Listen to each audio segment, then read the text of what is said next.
Bangkit dan percayalah. Shalom jemaat yang dikasih Tuhan, kembali berjumpa di dalam Daily Devotion hari ini, dan kita ada di penghujung bulan Juli ini. Kita masih fokus kepada tema bulan Juli, yaitu melangkah dalam kesatuan. Dan tema daripada sharing saya hari ini atau devotion saya hari ini adalah Extending Grace. Jadi kita akan mengambil fokus kepada Roma 5 ayatnya yang pertama sampai dengan ayatnya yang ke-11. Tapi saya tidak akan membaca daripada keseluruhan daripada 1 sampai 11, tapi saya akan fokus kepada ayat ke-6 sampai ke-8 di dalam Extending the Grace. Firman Tuhan bilang begini, karena waktu kita masih lemah, Kristus telah mati untuk kita orang-orang durhaka pada waktu yang ditentukan oleh Allah. Kita semua adalah orang-orang yang seharusnya durhaka, saudara, tetapi kita menerima justru anugerah itu. Ayat 7, sebab tidak mudah seseorang mau mati untuk orang yang benar, tetapi mungkin untuk orang yang baik ada orang yang berani mati. Dan akan tetapi Allah menunjukkan kasih-Nya kepada kita oleh karena Kristus telah mati untuk saudara dan saya, untuk kita ketika kita masih berdosa. Saudara, beberapa waktu lalu di bulan Juni di dalam khotbah saya pada saat itu saya menyampaikan bahwa seringkali kita tidak sadar gereja kita melakukan penghakiman jauh lebih kejam daripada dunia ini. Kayaknya kalau orang melakukan kesalahan, pelayan Tuhan, hamba Tuhan melakukan kesalahan, maka udah gak ada ampun lagi deh. Karena apa? Karena kita telah men-set sebuah standar sebagai seorang hamba Tuhan, kita harus kudus, gak boleh melakukan kesalahan. Maka penghukuman, apakah itu dilarang untuk melayani, dilarang untuk kita ada di dalam komunitas. Dan seringkali kita gak sadar bahwa kita melakukan penghakiman justru lebih kejam daripada dunia ini. Nah, saya mengerti bahwa di dalam sebuah organisasi kita hidup berjemaat, tentunya ada sebuah aturan. Tapi saya mau melakukan penekanan hari ini bahwa jangan kita melakukan penghakiman jauh daripada lebih kejam daripada Tuhan, bahkan justru yang seringkali sudah memberikan anugerah dalam hidup saudara dan saya. Saya mau mengambil sebuah cerita tentang Daud dan Saul. Di dalam 1 Samuel 24, saudara, kita mengerti bahwa Saul mengejar Daud.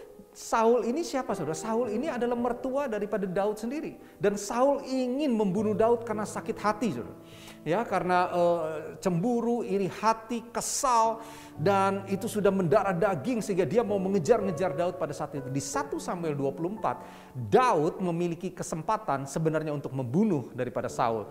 Ketika Saul dikatakan sedang buang hajat pada saat itu, ada di dalam gua, orang-orang Daud bilang begini, inilah hari yang sudah Tuhan tentukan untuk kamu bisa membunuh Saul, katanya.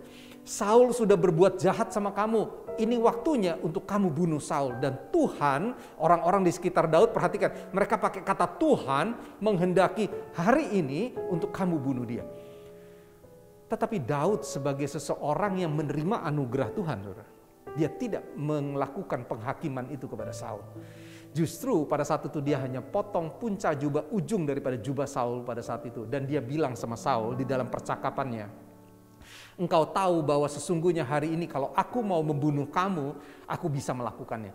Tetapi perhatikan, ada sebuah kalimat yang luar biasa. Aku tidak akan menaruh tanganku atau aku tidak akan melakukan apa-apa kepada orang yang diurapi Tuhan. Karena apa? Karena aku ingin bahwa Tuhanlah yang punya penghakiman, yang berhak untuk menghakimi engkau dan aku. Dan aku tidak akan pernah melakukan penghakiman ini kepada engkau, sekalipun aku bisa untuk melakukannya. Saudara, extending the grace berbicara tentang kita orang-orang yang berdosa, kita orang yang lemah, kita orang yang tidak layak, kita orang yang durhaka. Di dalam kedurhakaan, ketidaklayakan kita menerima anugerah Tuhan yang luar biasa atas hidup kita. Maka ketika kita berhadapan di dalam komunitas, kita bertemu dengan orang-orang yang tidak pantas, orang-orang yang layak menerima seharusnya penghakiman dan penghukuman. Firman hari ini mengingatkan kepada kita, mari kita harus extending the grace. Kita yang sudah menerima kasih karunia anugerah itu, dan hari ini kita harus membagikannya kepada orang lain juga dengan cuma-cuma.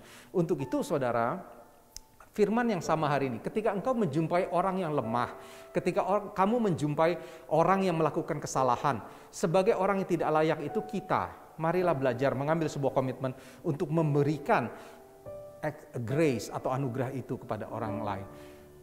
Saya mau menutup dengan ayat yang ke-7. Firman Tuhan bilang begini, sebab tidak mudah seorang yang mau mati untuk orang yang benar, tetapi mungkin untuk orang yang baik ada orang yang berani mati. Saudara, kalau kita berbuat baik hanya kepada orang yang berbuat baik kepada kita, lalu apa bedanya kita dengan orang dunia? Apa bedanya kita dengan orang-orang yang ada di luar sana? Tapi ketika ada orang yang tidak layak untuk menerima kebaikan kita, lalu kita sebagai orang yang telah menerima kebaikan Tuhan, kita menyampaikan kebaikan Tuhan buat hidup orang lain, disitulah letak kemenangan kita sebagai orang percaya. Untuk itu, mari lakukan firman ini hari ini dan jadilah berkat buat bahkan orang-orang yang tidak layak sekalipun. Extending the grace. Mari kita berdoa. Kami bersyukur hari ini Tuhan sudah ingatkan kami kembali untuk kami menyampaikan anugerah yang sudah kami terima kepada orang lain. Bisa saja hari ini kami menemukan orang-orang yang gak layak, orang-orang yang lemah, orang-orang durhaka. Tapi hari ini kami belajar sebagai orang-orang yang menerima anugerah itu, kami juga harus menyampaikan anugerah itu kepada orang-orang yang bahkan tidak layak menerimanya. Berikan kekuatan kepada kami. Kepada siapa kami harus extending the grace hari ini, supaya kami bisa melakukan firman-Mu. Terima kasih Tuhan buat firman-Mu di dalam nama Yesus. Haleluya. Amin. Stay safe, stay healthy. God bless.